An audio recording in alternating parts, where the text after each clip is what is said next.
महाराष्ट्रात पुन्हा एकदा पॉलिटिकल क्रायसिस उभं झालंय आणि या सगळ्यामध्ये एक शब्द जो सगळ्यात महत्वाचा ठरतो तो म्हणजे व्हिप. आता व्हिप आणि व्हिप जारी करणं या गोष्टींवरती खरं तर महाराष्ट्रातलं पुढचं सगळं राजकारण बदलू शकतं किंवा त्याच्यामध्ये अनेक बदल होऊ शकतात. आता मी हा व्हिडिओ का करतेय तर आज उद्धव ठाकरेंच्या शिवसेनेनं व्हिप जारी केला होता, संसदीय बैठक बोलवली होती, ज्याला त्यांच्यातलेच फुटीर खासदार जे आहेत ते आलेले नाहीत. हे आता आपल्या सगळ्यांना माहितीये. त्यांच्याकडे टोटल 9 खासदार होते, त्यातले 3 खासदार आहेत आणि एक राज्यसभेचे खासदार संजय राऊत, असे 4 आपल्याला तिथे बघायला मिळाले. उरलेले 6 खासदार जे आहेत या 9 पैकी ते आपल्याला आज बैठकीला आलेले दिसले नाहीत. आता या सगळ्यानंतर उद्धव ठाकरेंच्या शिवसेनेनं एक नोटीस, शो कॉज नोटीस जी आहे ती बजावलेली आहे या खासदारांना. त्याच्यासाठी त्यांचं म्हणणं आहे की आम्ही त्यांना 7 दिवसांचा वेळ दिलेला आहे आणि त्याच्यानंतर आम्ही पुढची कारवाई करू. आता त्या नोटीसमध्ये नक्की काय लिहिलेलं आहे ते आपण समजून घेणार आहोत आणि या सगळ्यावरती इतर लोकांकडनं काय दावे केले जात आहेत ते सुद्धा आपण या व्हिडिओतनं समजून घेणार आहोत. नमस्कार, मी देवयानी आणि तुम्ही बघताय मुंबई तक. आता जो फोटो सध्या व्हायरल झालेला आहे, अनेक ठिकाणी अनेक माध्यमांमध्ये सुद्धा तुम्ही तो बघितलेला असेल, त्या फोटोमध्ये नक्की काय लिहिलेलं आहे ते आपण थोडक्यात समजून घेऊया. आता याच्यामध्ये असं लिहिण्यात आलेलं आहे, सब्जेक्ट असा आहे, show cause notice for absence from parliamentary party meeting. म्हणजे त्यांनी म्हटलेलं आहे की तुम्ही आजच्या बैठकीला आलेला नाहीत, त्याच्यासाठीच्या शो कॉज नोटीस जी आहे त्याच्यासाठीचं हे मुळात पत्र आहे. आता त्यांनी काय म्हटलंय बघा याच्यामध्ये की I chief whip of Shiv Sena Uddhav Balasaheb Thackeray parliamentary party had issued a whip dated 16th June 2026 for a parliamentary party meeting held on Thursday 18th June 2026 at 11 a.m. at the parliamentary party office of Shiv Sena Uddhav Balasaheब Thackeray at 128A third floor Samvidhan Bhavan वगैरे वगैरे पत्ता. And the said whip was duly received by you on your registered email ID and WhatsApp. म्हणजे त्यांचं असं म्हणणं आहे की पक्षाचा चीफ व्हिप म्हणून मी एक व्हिप जारी केलेला होता बैठकीसाठीचा आणि तो तुम्हाला मिळालेला सुद्धा होता ईमेल आणि व्हॉट्सअपद्वारे. त्याच्या पुढे ते असं म्हणतात की you have remained absent at the said meeting of the parliamentary party.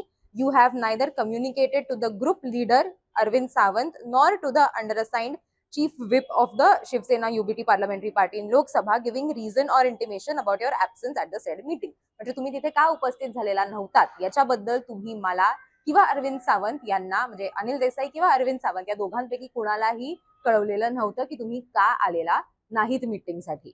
In the absence of in absence of yours at the said meeting is viewed as anti-party activity. I, the undersigned chief whip of Shiv Sena, hereby serve a show cause notice to explain the reasons for your absence from the said meeting within 7 days from the point that you have received this letter, असं त्यांनी लिहिलेलं आहे. Yours faithfully Anil Desai, chief whip Shiv Sena.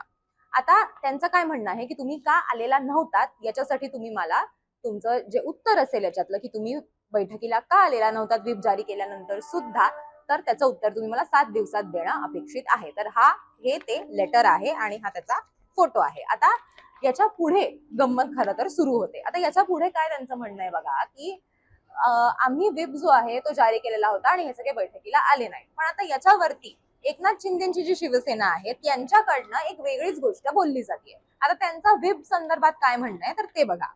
त्यांचं असं म्हणणं आहे, म्हणजे त्यांनी जे सांगितलेलं आहे व्हिपचा नियम मुळात काय असतो तर त्याच्यावरती त्यांनी भाष्य केलेलं आहे आणि त्यांनी असा दावा केलेला आहे की राजकीय पक्षानं काढलेलं व्हिप म्हणजे पक्षाचा अधिकृत आदेश हा फक्त विधानसभा किंवा संसदेच्या सभागृहातच लागू होतो, पक्षाच्या अंतर्गत बैठकांसाठी तो लागू होत नाही, असं एकनाथ शिंदेच्या पक्षाकडनं दावा करण्यात येतोय. पुढे त्यांनी काय म्हटलंय बघा की जे नियम कसे आहेत की जर विधानसभा किंवा संसदेत एखाद्या कायद्यावरती मतदान होणार असेल आणि पक्षानं ठराविक पद्धतीनं मतदान करायला किंवा हजर राहायला सांगितलं असेल तर आमदाराला, खासदाराला ते ऐकावंच लागतं. हे आपल्या सगळ्यांना माहितीये. तिथे व्हिपचं उल्लंघन केल्यास पक्षांतर बंदी कायद्यानुसार आमदारकी किंवा खासदारकी जाऊ शकते.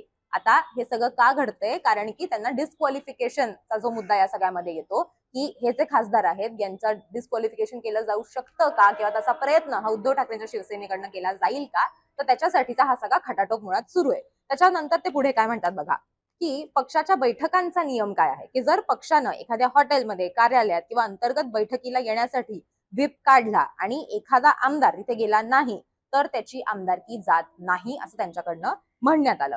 पुढे काय की अंतर्गत बैठकीला न आल्यामुळे पक्ष त्या आमदाराला पक्षातून काढून टाकू शकतो किंवा त्याच्यावरती पक्षांतर्गत कारवाई करू शकतो, पण संविधानानुसार त्याचा आमदार किंवा खासदार पद हिरावून घेतलं जाऊ शकत नाही, असं त्यांनी म्हटलेलं आहे. थोडक्यात काय तर पक्षांतर बंदी कायद्यानुसार कारवाई करायची असेल तर व्हिपचं उल्लंघन हे सभागृहाच्या आत म्हणजे मतदानाच्या वेळी जे क्रॉस वोटिंग होऊ नये म्हणून हे सगळं जे युजली केलं जातं ते होऊ नये झालेलं असा उल्लंघन हे सभागृहाच्या आत झालेलं असावं लागतं, पक्षाच्या घरगुती बैठकांमध्ये नाही. सर्वोच्च न्यायालयानं वेगवेगळ्या खटल्यांमध्ये हाच निर्णय दिलेला आहे, असं एकनाथ शिंदेच्या शिवसेनेचं म्हणणं आहे.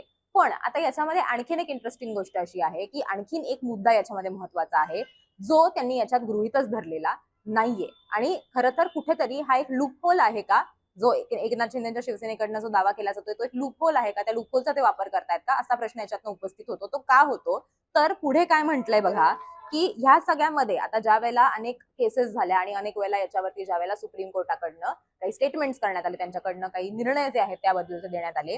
आता त्याच्यात त्यांनी काय म्हटलंय बघा, प्रकरण कुठलं होतं तर Ravi S Naik versus union of India 1994 ला सुप्रीम कोर्टांनी असं स्पेसिफिकली म्हटलेलं आहे की ज्या वेळेला व्हिप लागू केला जातो एखाद्या पक्षाकडनं त्याच्या नंतर काय होतं तर की the supreme court clarified that an MP MLA does not need to formally resign from their party to be disqualified under the anti defection law. म्हणजे तुम्ही पक्षाचा राजीनामा दिला तरच तुम्हाला तुमचं डिस्क्वालिफिकेशन होऊ शकतं असं नाहीये. The supreme court clarified that voluntarily giving up his membership does not imply resignation. Even in the absence of a formal resignation from membership, a member's actions can be interpreted as indicating that he has willingly resigned from the political party to which he belongs. म्हणजे याच्यात त्यांचं सोपं म्हणणं काय आहे की ज्या वेळेला एखादा व्हिप जारी केला जातो किंवा तुम्ही फक्त राजीनामा दिला आणि म्हणूनच तुम्ही डिस्क्वालिफाय होताय तर असं त्याचा अर्थ होत नाही. तुम्ही जर एखाद्या वेळेला तुमची जे ऍक्शन्स आहेत, तुमची जी वागणूक आहे, तुमचं जे वर्तन आहे ते जर तुमच्या पक्षाच्या विरोधात जात आहे असं जर असेल आणि जर तुम्ही एखाद्या महत्वाच्या बैठकीला भलेही हे वोटिंग दरम्यान तुम्ही केलेलं नसेल, भलेही ती पक्षाने बोलवलेली बैठक असेल, पण त्या बैठकीला जर ती एखाद्या अशा क्रुशियल टायमिंगला आहे ज्या वेळेला तुम्हाला माहितीये की पॉलिटिकल आपले जे रायव्हल्स आहेत त्यांच्याकडनं काही सर्टन गोष्टी केल्या जात आहेत, या सगळ्या गोष्टी घडत असताना जर तुम्ही त्या बैठकीला उपस्थित राहिला नाहीत आणि जर त्या बैठकीसाठी व्हिप जारी करण्यात आलेला असेल तर तुमचं हे वर्तन किंवा तुमची ही वागणूक जी आहे ती अशी गृहीत धरली जाऊ शकते की ती तुम्ही पक्षाच्या विरोधात जाऊन घेतलेली तुमची ती वागणूक आहे आणि म्हणूनच तुम्ही स्वतःहून एका प्रकारे पक्ष सोडलेला आहे असं म्हणून हे गृहीत धरलं जाऊ शकतं. सुप्रीम कोर्टाने जे आधी सांगितलेलं आहे, जे मी तुम्हाला वाचून सुद्धा दाखवलं की या खासदारांनी बैठकीला उपस्थित न राहणं हे सुद्धा एका अर्थी त्यांनी आम्ही हा पक्ष सोडलेला आहे हे दर्शवतं आणि हे कारण असू शकतं किंवा हे कारण दाखवून उद्धव ठाकरेंचा पक्ष जो आहे तो ओम बिर्लांकडे मागणी करू शकतो या खासदारांवरती कारवाई करण्याची. तर हे बेसिक आम्हाला तुम्हाला समजावून सांगायचं होतं की आज बैठक पार पडल्यानंतर आता कशा प्रकारे या सगळ्यांवरती कारवाई होऊ शकते किंवा पुढच्या स्टेप्स ज्या आहेत त्या कायदेशीर दृष्ट्या काय असू शकतात. तुमचं या सगळ्याबद्दलचं मत काय आहे ते आम्हाला कमेंट करून सांगा आणि त्याचबरोबर तुम्हाला व्हिडिओ कसा वाटलाय तेही आम्हाला सांगा आणि अर्थातच मुंबई तकला तुम्ही सबस्क्राईब केलं नसेल तर मुंबई तकला सबस्क्राईब करायला विसरू नका.